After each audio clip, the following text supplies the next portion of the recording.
Major Shah, क्या पाकिस्तान ये जान गया है कि पीओके हाथ से जाने वाला है, इसीलिए ये बौखलाहट कि भारत में रह रहकर आतंकी गतिविधियों को अंजाम दे रहा है, या ऐसी कोशिश कर रहा है? रचना जी, आपने बिल्कुल दुरुस्त बात करी है। पाकिस्तान को ये सिक्स सेंस हो गई है, उनको ये समझ हो गई है कि पीओके अभी उनके हाथ से जाने वाला है। अगर हम एक तरीके से फोर्स में नहीं लेंगे कोई बात नहीं, वो खुद ही ऑटोमेटिकली ऑटो पायलट मोड में आके हमारे से जुड़ना चाहते हैं और जुड़ भी जाएंगे। पाकिस्तान को बौखलाहट इसके बारे में 100% हो गई है। अभी जो जेल भरो आंदोलन चल रही है पाकिस्तान में, हजारों, क्योंकि हजारों पलंदरी पीओके में जो पड़ता है, पलंदरी से लेके कितने लोग इलीगल अरेस्ट, जो जिसने भी हड़ताल करी, प्रोटेस्ट किया, उसको अंदर कर रहे हैं ये लोग। तो लोग कह रहे हैं नहीं, इनकी डिमांड है, इनको जो इलीगल अरेस्ट है उनको निकालना चाहिए। इसके अलावा जो पाकिस्तानी गवर्नमेंट है, उनकी मिलिट्री है, उनके खिलाफ। अच्छा, आपने कहा हजारों लोग सड़कों पर आ गए हैं। किंग न्यूज, बड़ी खबर, पाकिस्तान को पीओके के लोगों ने सीधे सीधे अल्टीमेटम दे दिया है और वो ये कह रहे हैं कि अब संसाधनों पर पाकिस्तान का कब्जा हमें बर्दाश्त नहीं है। सत्ता पर काबिज लोग विलासिता का आनंद लेते हैं और लोगों को मरने के लिए छोड़ देते हैं। पीओके के लोग जो कि गरीबी की मार झेल रहे हैं, पाकिस्तान सरकार ने विकास से पूरी तरह से महरूम रखा है। पाकिस्तान सरकार ने संसाधनों को सिर्फ लूटा है। सरकारें बदलती रही लेकिन पीओके के हालात कभी बदले नहीं है मेजर शाह, और इसीलिए लोगों का गुस्सा फूट पड़ा है और अब तो अल्टीमेटम दे दिया है कि हम नहीं सहेंगे। अरे बिल्कुल, पीओके के लोग नहीं सहेंगे पाकिस्तान को। वो उन्होंने कहा कि उन्होंने उनको तरक्की से उनको रोका रखा, उनने उनको रिसोर्सेज नहीं दिए। वहां पे पाकिस्तान के अंदर बल्कि माइनॉरिटी बाइगोटेड सोसाइटी है, वहां पे माइनॉरिटीज आप मानेंगे, वहां पे पाकिस्तान के जो हिंदूज हैं, क्रिश्चियन हैं, उनके बजट में 1 रुपया भी नहीं लगा इन्होंने, 1 रुपया भी नहीं। तो मतलब पाकिस्तान अब पीओके को सेकंड क्लास के, थर्ड रेट, कौन से रेट के पीने का पानी ठीक से नहीं मिलता था वहां पे बिजली पानी नहीं आती थी, एनर्जी नहीं आती। तो कब तक लोग बर्दाश्त करेंगे? इनह्यूमन है ये। तो वहां पे प्रोटेस्ट जाहिर सी बात है जमेंगी, और पाकिस्तान का भी ये तानाशाही ऐसी होगी कि भाई वो ने कहा ठीक है हम बंद कर देंगे जेल में। अरे कितने जेलों को बंद करेंगे ये लोग? कितने लोगों को जेलों में बंद करेंगे? हजारों लोग पहुंच गए वहां पे। अब जनता उतर रही है सड़कों पे, वो कह रही हमको ही बंद करो, हमको ही बंद करो, हमको ही। उनकी जेल सड़ जाएंगी, जेल पूरी हो जाएंगी, लेकिन बंदे वहां पे भर नहीं पाएंगे वो लोग पूरे। तो पाकिस्तान 4 टुकड़ों में बंटने वाला है, ये बात मैं स्पष्ट कर दूं अपने आप। उनकी इकोनॉमी डाउन है।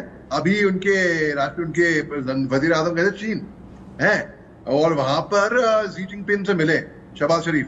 जी जिनपिंग ने 5 दिन रहकर आए वहां पे, एक फूटी कौड़ी नहीं मिली वहां पे, एक फूटी कौड़ी नहीं मिली। उसके बाद उन्हें जी जिनपिंग ने इन अदर वर्ड्स ये बोला, पता नहीं आ जाते हैं कहां से पैसे मांगने के लिए।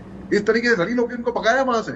तो इनकी जो इन्वेस्टमेंट है वो चीन भी समझ गया है। चीन समझ गया अगर इनके अंदर इन्वेस्टमेंट करोगे तो ब्लैक होल जो होता है ना कि भाई डूबने वाले हैं आपके पैसे हर तरीके से, ये कभी सुधरेंगे नहीं।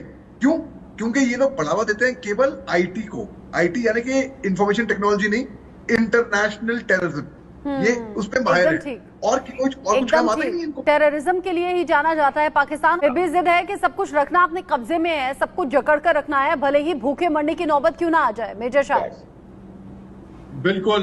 देखिए, बेनजीर भुट्टो के जो अब्बा थे जुल्फिकार अली भुट्टो, उन्होंने कहा था कि पाकिस्तानी घास खा लेंगे लेकिन एटम बम जरूर बनाएंगे।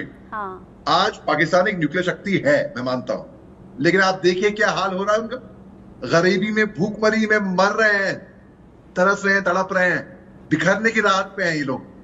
आपने महंगी गाड़ी खरीद ली, पेट्रोल के पैसे नहीं है, क्या डालोगे? पानी।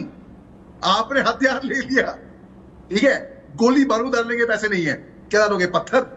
तो पाकिस्तान के बुरे हाल है। IMF, इंटरनेशनल मॉनेटरी फंड, इनको कर्जा देने से खूब नचाया, इनको खूब नचाया। 10 मेंबर की टीम आई थी पिछले साल, 10 फरवरी तक रही वो, तकरीबन 10 दिन रही वो पाकिस्तान के अंदर, और ठिंगा दिखा के गई वहां से। उन्होंने बोला मीटिंग करने के बाद भी हम ऑनलाइन इसको परस्यू करेंगे आगे।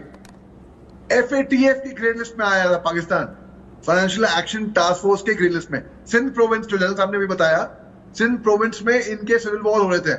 Serving IG inspector general of police को रातों रात होटल कम के कमरे से मिलिट्री उठा के ले गई। ऐसा भी बताया गया था कि जब इमरान खान जब सत्ता में थे ना, जब वो कुर्सी अपनी दे रहे थे रिलिंक्विश, हालांकि पावर रिलिंक्विश नहीं करी, उनको हटाया गया वहां से, तो जब वो तारीफ कर रहे थे, इंडिया के एक गुण गा रहे थे, तब जनरल बाजवा उस टाइम जब चीफ ऑफ आर्मी स्टाफ थे, हेलीकॉप्टर से उतरते हैं और एक तमाशा लगाता है खाच कान के नीचे। मेजर शाह, चूंकि आईएमएफ लगातार कर्ज देता रहा है, लेकिन आईएमएफ की अपनी शर्तें होती हैं और पाकिस्तान सरकार उन शर्तों को पूरी करती नहीं है। बिल्कुल, देखिए हिंदुस्तान ने भी आईएमएफ से कर्जा लिया है, ऐसी बात नहीं है, लेकिन हमने टाइम टू टाइम जिम्मेदारी से वापस किया है, तो हमारी क्रेडिबिलिटी बहुत ऊंची है। पाकिस्तान ने 1950 में आईएमएफ ज्वाइन किया क्योंकि उनकी नेचर ऑफ इकोनॉमी बहुत नीचे थी। जैसे हम इंश्योरेंस नहीं करते अपने लैपटॉप का या कहीं पे गाड़ी का या घर का, वैसे ही इन्होंने अपने आईएमएफ समझा कि हम आईएमएफ ज्वाइन कर लेते हैं। हाँ। ऐसा तो होएगा। और कुछ अधिक सालों में भाई कंट्री फॉर्म होने के बाद, अब लियाकत अली खान इनके प्रधानमंत्री थे, इनके वजीर आजम थे, जिनके 1951 में असैसिनेशन हो गया था बाद में, तो इन्होंने आईएमएफ ज्वाइन करी। और ये कितने बार, पता नहीं 20 मरतबा से ज्यादा हाँ। ये आईएमएफ से कर्जा ले चुके हैं और 14 से ज्यादा बार तो ये डिफॉल्ट कर चुके हैं कर्जे में। ठीक है। तो आप ये बताइए, अगर एक बार कोई कर्जा दे देगा, 2 बार दे देगा, हाँ। बार बार कर्जा देगा और फिर आप लौटाओगे नहीं, आप डिफॉल्ट करोगे, फिर बिल्कुल आप सही बात है। और पाकिस्तान जो कहता है वो अपनी बात पर टिकता भी नहीं, ये भी एक बहुत बड़ी वजह है कि भरोसा पाकिस्तान पर होता नहीं है।